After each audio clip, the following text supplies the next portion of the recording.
घाव कुरेदकर कैसे दर्द का एहसास कराते हैं और कैसे बिना नाम दिए उसके फैसलों को कमतर बताते हैं, ये कोई कांग्रेस के लोकसभा सदस्य शशि थरूर से सीखे। दरअसल बीते दिन आतंकवाद के खिलाफ भारत की नीति दुनिया बताने और समझाने के लिए भारत से मोदी डेलीगेशन का एक गुट अमेरिका पहुंचा, जिसको लीड कर रहे हैं कांग्रेस लोकसभा सदस्य शशि थरूर। उन्होंने आतंकवाद के खिलाफ इकट्ठा न होने को लेकर अमेरिका को खरी खोटी सुना दी। पीएम मोदी का ये डेलीगेशन कब, कहां, क्यों जाएगा और वहां जाकर क्या करेगा, ये भी आपको बताएंगे। लेकिन उससे पहले जान लेते हैं कि आखिर पीएम मोदी ने अलग अलग इस डेलीगेशन के लिए भारत की अलग अलग पार्टी के नेताओं को क्यों चुना। दरअसल भारत दुनिया को दिखाना चाहता है कि भले ही काम करने का तरीका अलग हो, सोच अलग हो, लेकिन अंदर से सभी राजनेता भारतीय हैं और सबके लिए केवल राष्ट्र ही सर्वोपरि है। अब आपको बताते हैं कि मोदी डेलीगेशन के दुनिया भ्रमण का मकसद क्या है। महामारी शब्द तो आपने सुना ही होगा, तो समझ जाइए कि आतंकवाद भी एक महामारी ही है और ये महामारी यूं तो खत्म होने वाली है नहीं, जब तक इससे होने वाले नुकसान, इसको रोकने के तरीके के बारे में जागरूक न किया जाए। हो सकता है ऐसे बहुत से देश हों जहां आज तक कोई आतंकी घटना न हुई हो, किसी की जान न गई हो, लेकिन मोदी डेलीगेशन इन देशों को भी बताएगा कि समय रहते वैक्सीनेशन क्यों जरूरी है।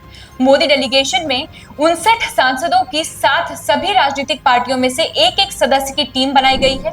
इन 59 सदस्यों को 33 देश भेजा गया है। मोदी का ये डेलीगेशन भारत में मई महीने की शुरुआत में कश्मीर के पहलगाम में हुए आतंकी हमले के बारे में भी बताएगा। पहलगाम में क्या हुआ, आतंकवाद की वजह से देश किस दर से गुजरा, दुनिया को शायद इसका अंदाजा तभी होगा जब भारत आवाज बुलंद करके पाकिस्तान और आतंकवाद का असली चेहरा सबको दिखाएगा। आतंकवाद पर जीरो टॉलरेंस को लेकर ये टीमें सबको बताएंगी कि कैसे ऑपरेशन सिंदूर आतंकी गुटों के खिलाफ कार्रवाई की गई और बौखलाए पाकिस्तान की सेना ने इसे खुद के खिलाफ हमला माना और पलटवार किया। पाक आतंक का समर्थक है, ये चेहरा सबके सामने आना भी जरूरी है।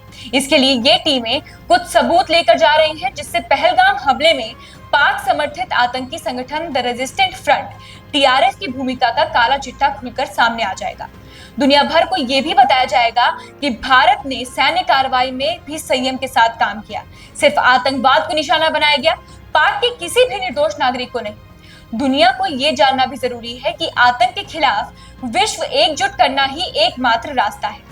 भारत पाकिस्तान के विवाद को आतंकवाद के खिलाफ युद्ध के तौर पर ही देखा जाना चाहिए और कुछ नहीं।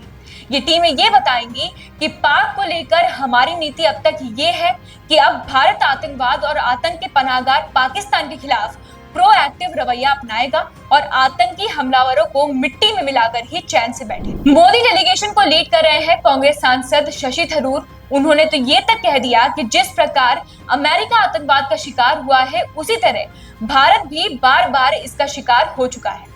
इस मार्मिक स्मारक में आज जिन घावों के निशान देखे जा रहे हैं, वैसे ही घाव हमने भी देखे हैं। हम यहाँ एकजुटता की भावना के साथ आए हैं और ये भी कहने आए हैं कि ये एक मिशन है और जिस तरह अमेरिका ने 9/11 के बाद साहस और संकल्प दिखाया, उसी तरह भारत भी 22 अप्रैल को हुए पहलगाम हमले के बाद बुरी ताकतों के खिलाफ डटकर खड़ा हुआ है। हमें उम्मीद है कि इस हमले के दोषियों को और उन्हें ट्रेनिंग फंड और हथियार देने वालों को इससे कुछ सबक जरूर मिला होगा। लेकिन ये स्पष्ट करना चाहता हूं कि यदि ऐसा हुआ तो हम चुप नहीं बैठेंगे। इसके अलावा कांग्रेस सांसद शशि थरूर के नेतृत्व में सर्वदलीय प्रतिनिधि मंडल में शामिल बीजेपी नेता शशांक मणि ने कहा, आज हमारा न्यूयॉर्क से करीब 10 दिवसीय कार्यक्रम शुरू हुआ है। आज हम वहां गए जहां आतंकवाद ने न्यूयॉर्क को भी 9/11 में ध्वस्त किया था।